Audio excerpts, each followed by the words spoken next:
Welcome back to our YouTube channel. તો આજના વિડીયોમાં આપણે રોજિંદા જીવનમાં વપરાતા ક્રિયાપદ વિશે જોઈશું. તો ચાલો શરૂઆત કરીએ.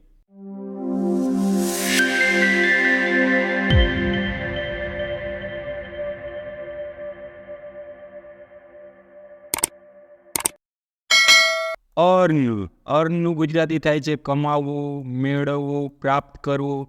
તો વાક્યમાં તેનો ઉપયોગ કેવી રીતે થયો છે, કયા અર્થમાં થયો છે, તે પ્રમાણે તેનું ગુજરાતી થાય. તો V2 અને V3 બંને સેમ જ રહે છે. અર્ન. વાક્ય જુઓ. She earn a promotion by working hard. તેણીએ મહેનત કરીને પ્રમોશન મેળવ્યું. ઈટ. તો ઈટનું ગુજરાતી થાય છે ખાવું. V2 એટ એટલે કે ખાધું અને V3 ઈટન થશે. વાક્ય જુઓ. I will eat pizza for dinner tonight. હું આજે રાત્રે ભોજનમાં પીઝા ખાઈશ. એમ્ફેસાઇઝ. તો એમ્ફેસાઇઝનું ગુજરાતી થાય છે અગત્ય આપવું, મહત્વ આપવું અથવા તો ભાર મૂકવો.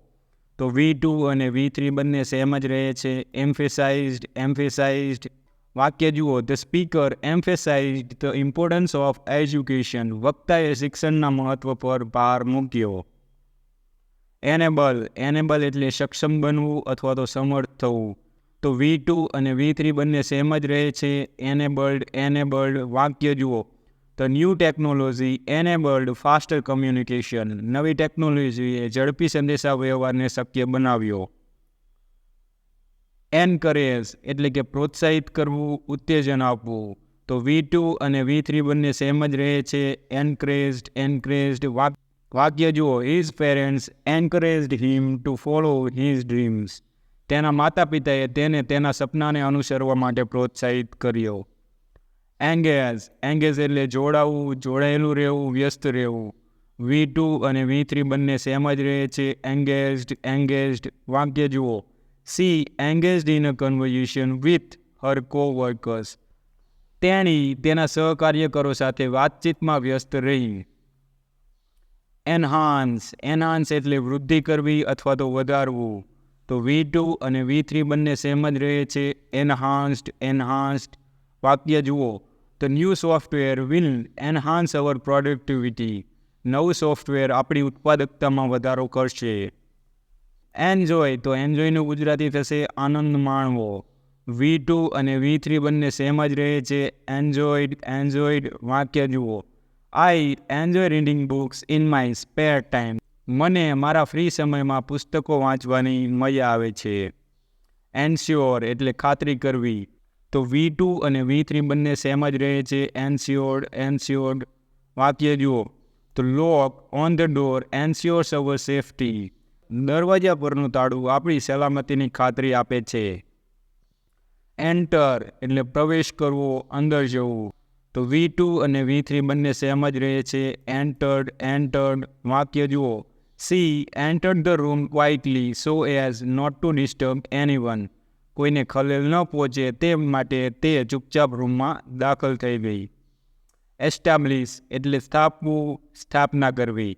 તો V2 અને V3 બંને સેમ જ રહે છે. એસ્ટાબ્લિશ્ડ. વાક્ય જુઓ. The company was established in 1995. આ કંપનીની સ્થાપના 1995માં થઈ હતી. તો એસ્ટાબ્લિશનો અહીંયા V3નો સ્પેશિયલ ઉપયોગ થયેલો છે. તો જ્યારે આપણે શીખીશું V3ના સ્પેશિયલ ઉપયોગ ત્યારે હું તમને શીખવાડીશ. એક્ઝામાઇન એટલે કે તપાસવું. તો V2 અને V3 બંને સેમ જ રહે છે. એક્ઝામાઇન. વાક્ય જુઓ. The doctor examined the patient thoroughly. ડોક્ટરે દર્દીની ઝીણવટભરી તપાસ કરી. એક્ઝિસ્ટ એટલે અસ્તિત્વમાં હોવું, જીવવું. તો V2 અને V3 બંને સેમ જ રહે છે. એક્ઝિસ્ટેડ. વાક્ય જુઓ. Does extraterrestrial life exist in the universe. Expand એટલે વિસ્તૃત કરવું, વિસ્તારવું. તો V2 અને V3 બંને સેમ જ રહે છે. એક્સપાન્ડેડ. વાક્ય જુઓ. The company plans to expand its business overseas. Company વિદેશમાં તેના વ્યવસાયને વિસ્તૃત કરવાની યોજના ધરાવે છે. એક્સપેક્ટ એટલે અપેક્ષા રાખવી, આશા રાખવી, અનુમાન બાંધવું. તો V2 અને V3 બંને સેમ જ રહે છે. એક્સપેક્ટેડ. વાક્ય જુઓ, આઈ એક્સપેક્ટ ટુ મીટ હર, હું તેણીને મળવાની અપેક્ષા રાખું છું. એક્સપેરિમેન્ટ એટલે કે પ્રયોગ કરવો, અખતરા કરવા. તો V2 અને V3 બંને સેમ જ રહે છે. એક્સપેરિમેન્ટેડ વાક્ય જુઓ, C wanted to experiment with a new recipe for dinner, તે રાત્રિ ભોજન માટે નવી રેસીપી સાથે પ્રયોગ કરવા માંગતી હતી. એક્સપ્લેઇન એટલે સમજાવવું.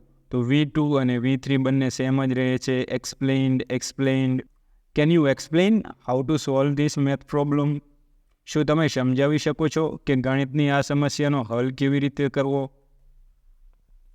એક્સપ્લોર એટલે કે શોધવું, તપાસ કરવું, સંશોધન કરવું, નવા સ્થળ શોધવા. તો V2 અને V3 બંને સેમ જ રહે છે. એક્સપ્લોર્ડ. We decided to explore the city on foot. Extend એટલે વધારવું, વિસ્તારવું, લંબાવવું. તો V2 અને V3 બંને સેમ જ રહે છે. એક્સટેન્ડેડ વાક્ય જુઓ, he extended his arm to reach the book on the top shelf. He extended his arm to reach the book on the top shelf. ટોચની શેલ્ફ પરના પુસ્તક સુધી પહોંચવા માટે તેણે પોતાનો હાથ લંબાવ્યો.